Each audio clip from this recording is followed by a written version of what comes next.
But we begin tonight's inauguration preview with a look at an issue that is paramount in so many minds: security. With as many as 3 million people descending on Washington for the celebration, the challenge of keeping all of them safe, not to mention the new first family, is immense.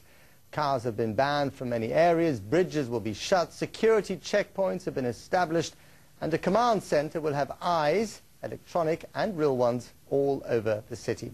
The BBC's Jonathan Beale now reports on the many measures being put in place to ensure a safe inauguration day. There was a time when a president could travel for his inauguration in an open-topped car. Those days have long gone. President George W. Bush. Secret Service agents now swarm a new president's bulletproof limo. But this big day continues to be a security nightmare, and Barack Obama's inauguration will prove to be the biggest challenge yet. There's already been painstaking preparation, and the rehearsal's not just about the military precision of the parade, but how to keep the president and the onlookers safe. This will be the biggest security operation of its kind, and the task is not just to protect the new president and all the dignitaries who'll be up here on the Capitol steps, but also what to do with the people down here on the Mall, the hundreds of thousands, possibly millions, who will be coming to witness this historic event. This is the Washington Nerve Center from which the US military will be tracking the new president's every move by satellite and the crowds who watch. For the past 6 months, they've been practicing how to deal with any eventuality, hoping for the best, but preparing for the worst. A major incident involving a chemical or biological or radiological device is the worst. I think there is some potential of a major infrastructure collapse that could be very hard for the community. And I think there are certain things that can happen with crowds, such as panic. There's a sober reminder that this is still a nation at war. On the day itself, helicopters and even fighter jets will patrol the skies. Snipers will be positioned on rooftops, roads and bridges closed to traffic. There'll be sniffer dogs on the subways, thousands of armed police, soldiers and agents on the street. And overseeing it all, the Secret Service, well aware of the significance of protecting America's first African-American president. They've already been shadowing Barack Obama for a year and shielding him from harm. They've even ordered a new presidential limousine. Dubbed the Beast, it looks more like a tank. So what can the Secret Service tell us about this new high-tech car? I can tell you that it's made by Cadillac, but that's pretty much as far as I can go. We don't discuss any special features or capabilities that the vehicle has. But there is at least a hint that, as with past presidents, Barack Obama may be allowed to walk the parade. Just about every president has walked some portion of the parade route, so we'll just go with the assumption that the president is going to walk at some point on the parade, so we have to prepare for that. But if you're hoping to catch a glimpse, prepare for frustration. Everyone near the parade or the Capitol building will have to go through security. Umbrellas, pushchairs and large banners have been banned. And before the biggest show on earth, there'll be the long wait in the cold. Jonathan Beale, BBC News, Washington. And he will sit just a few feet away from the new president as he's sworn in. We talk a lot about his low approval ratings, we talk a lot about his very controversial time in office, but it must be said, and Barack Obama himself has said this, that he has been one of the most gracious incumbent presidents in order to organize a smooth transition. And, you know, he has been given Barack Obama access to any number of things in the White House, which quite frankly weren't really necessary until a particular moment. So I think George Bush realizes that he leaves this country and leaves Washington at an extremely delicate time. He has quite a lot to answer for himself. He sort of acknowledged that the other day, although he still hopes that the sober eye of history will shed a tear of kindness for him at some stage in the future. But the point is that the crisis that Obama inherits with his entire family will be, I think, in many ways, will actually help him to govern, because expectations are pretty low, patience is pretty high, and even conservatives who loathe the idea of a liberal president in the White House, who loathe the idea of government interfering in the process of politics and spending too much, are basically crawling to government saying, We are in a fetal position. Help us out here. And I've come across this over and over again in recent weeks as I've traveled around the country, that Republicans, perhaps more than ever before, are prepared to give a Democrat president the benefit of the doubt. There we have Michelle Obama greeting various members in the crowd. There's Bill Clinton, of course, someone that she has met on several occasions before. Crowd waits for the arrival of George W. Bush. The last time, I think, Matt, that he'll hear "Hail to the Chief" when he appears in public. So distinctive moment for him, certainly.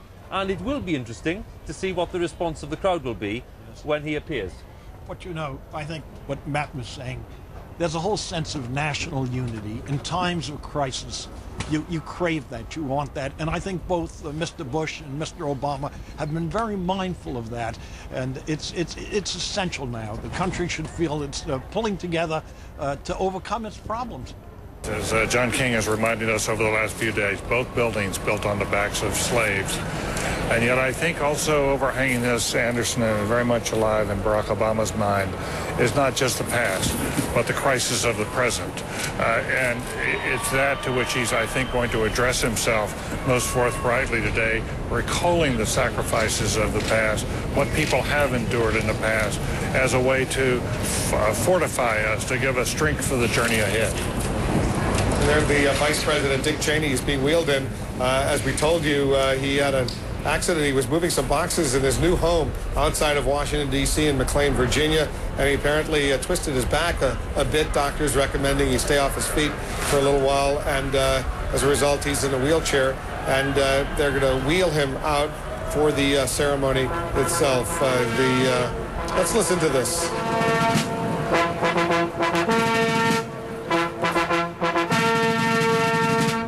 Ladies and gentlemen, the President of the United States, the Honorable George Walker Bush, and the Vice President of the United States, Dick Cheney, accompanied by Senate Republican leader Senator Mitch McConnell, Senator Robert Bennett, House Republican leader Representative John Boehner, and Secretary for the Minority, David Chiappa.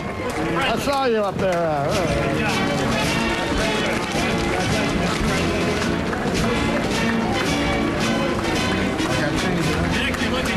All right, gentlemen. Vice President, keep up the good work.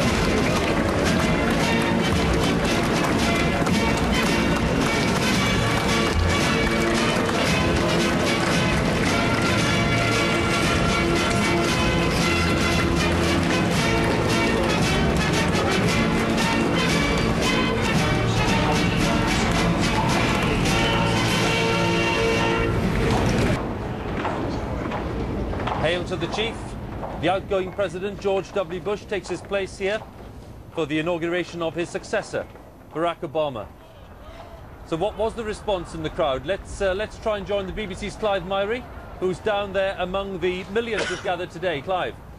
That's right, Hugh. Yes, I'm right in the middle of the Mall, surrounded by hundreds of thousands of people, waiting for that special moment coming up in a few minutes when Barack Obama will be inaugurated as the 44th president. I have to say that when George W. Bush's name was mentioned and he was introduced to the crowd, there were muted boos here by the people around me, but not as loud as perhaps some people might have expected. There is still a measure of respect that is accorded the president here until, of course, he leaves office. I'm joined here by some people in the crowd.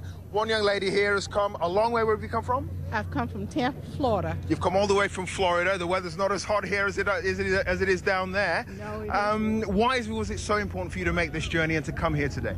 As an African American, I am so happy and so pleased to be a part of this historical event. We have the first African American president, Barack Obama. Woo! Woo! Did you think you would ever see this in your lifetime? There was possibly. Hope. There was hope. There was hope. You always had hope. Yes, I had hope. We're very thankful for this opportunity to actually be here in the midst, even though we're not a part of the actual ceremony, just being here amongst people who are supporters of Obama. Very appreciative of it, so it's good. But we've got people here who've traveled from Africa, from South America, from all over the world. Is that surprising to you that Obama's appeal has reached so far across the globe? that is not surprising to me, because Barack Obama has such a great characteristic, and he is for all the people, not just African American, but all the people. And we just love him and we support him. Okay, well, he seems to have come out now with that. Back to you, Hugh. Of course, the last time Hail to the Chief, that's the last time Hail to the Chief will be played for President Bush. We're told that Mrs. Obama has the Lincoln Bible in her hands. The Bible was originally purchased by the clerk of the Supreme Court, William Thomas Carroll, used for Abraham Lincoln's swearing in March 4th, 1861. It's bound in burgundy velvet with gold-washed white metal rim around the three edges outside of both covers. The edges are gilded heavily. Here's Joe Biden. He's getting ready to be introduced as well. The incoming Vice President of the United States, Steny Hoyer, and Harry Reid will be escorting him into the chamber. He's going to be introduced, and of course he will be followed by the next President of the United States, Barack Obama. And then the formal inauguration ceremony will begin, as I said, with Senator Dianne Feinstein welcoming everyone and calling this event to order. This Lincoln Bible has not been used in a presidential inaugural ceremony since Abraham Lincoln himself used